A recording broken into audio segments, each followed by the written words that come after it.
and I am a digital illustrator. My art focuses on character concepts and storytelling because these are the two biggest passions in my life. Let me briefly introduce you to some of these stories and characters. Recently, a game came out that I've been anticipating for years called Dragon Age. It's sort of a fantasy setting. You can create your own characters to play in the world. So my first character for that was an elven archer from the woods. So in anticipation of the game, I went ahead and created this piece to just sort of get a feeling for the character and the deep, dense woods it comes from. I'm currently in the works of a sort of post-apocalyptic wasteland setting story, and so I was developing concepts for characters of this story and went ahead and did pieces for them. This is Isaku, the main character, and he's sort of kind of relaxed and laid back, so I just kind of have him chilling out right here. And then this is Cuckoo, a friend of his and the leader of their sort of vigilante type gang, kind of a modern Robin Hood type thing. So he's very playful and kind of a trickster type, so I've got a bit of a smirk, and coyotes are often associated with trickery, so I have coyote tattoo, paw prints, and a Navajo-inspired coyote symbol right there to kind of reflect that. At Ken's insistence, I included mention of a project I've been working on in my own free time for the past 4 years. Rune Master is a comic I've been working on. I wrote with a friend, and I do the illustrations. It's a fantasy setting, my own creation, and I recently hit about 750 pages, or 730, so I included the logo, one of the main characters, Kogu, right here, and a sample page. And the last one I want to point out right here is another game-influenced one, the Pyromaniac. A lot of you probably heard in passing games like Dungeons & Dragons, which is where a bunch of nerds get together and take out pencils and paper and books and create stories. Well, Dungeons & Dragons isn't the only game that's like this. There are other settings, and one of them is the World of Darkness, which is sort of a modern-day setting, but where the supernatural is real. And one of these creatures you can play as, of course, are vampires, and in this setting, vampires belong to clans, and each clan have certain traits. One of these clans, the Malkavians, completely insane. Every single member of them has some form of dementia. And in this setting, vampires are also highly susceptible to flame. So I figured pyromania is considered a form of dementia.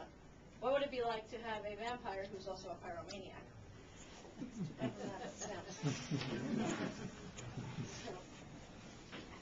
This passion for creating stories and characters dates back to my early childhood. I learned to read shortly after I began to comprehend the alphabet, a gift bestowed by my bookish mother, who shared her passion with me as soon as she was able. From her, I began to discover fiction and all the possibilities that held that are impossible within our own lives. My father was a bit less of the fictional sort and tended to focus on mechanical workings like that camera he's holding, problem solving, and documentaries. He passed down to me a different kind of storytelling, the tales of our ancestry, our history. He also shared his good wit and humor, a trait I am forever thankful for. From these two different backgrounds, a strong love of stories, whether factual or fictional, grew in me and fueled my imagination. When I wasn't reading or playing pretend, as many children do, I drew. Most children draw, but I did it far more often than most. I felt a drive to do it frequently, to improve, to visually record ideas that came to mind. Before long, I knew I wanted to be an artist when I grew up. Well, exactly what kind of artist has changed over the years? My love of telling stories and creating characters remained. And I discovered I focused the most on these things when I drew, and so now I tend to pursue a career related to illustration and concept art. I want to take a moment to thank all the professors for guiding me here throughout the past 4 years, and for putting up with my swings between chatty and silent.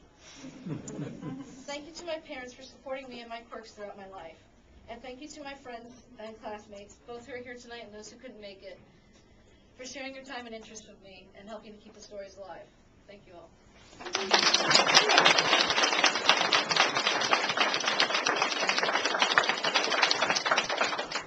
Any questions?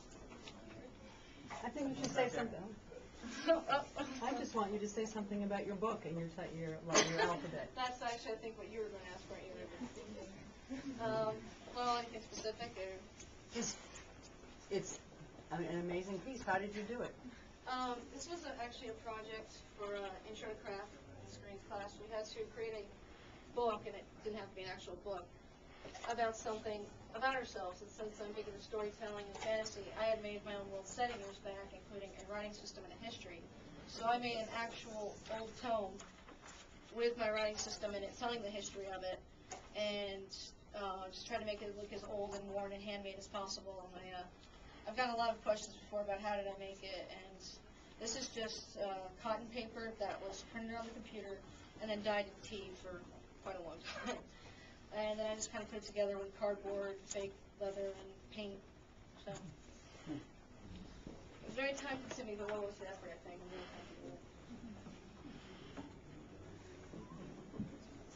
Any other questions?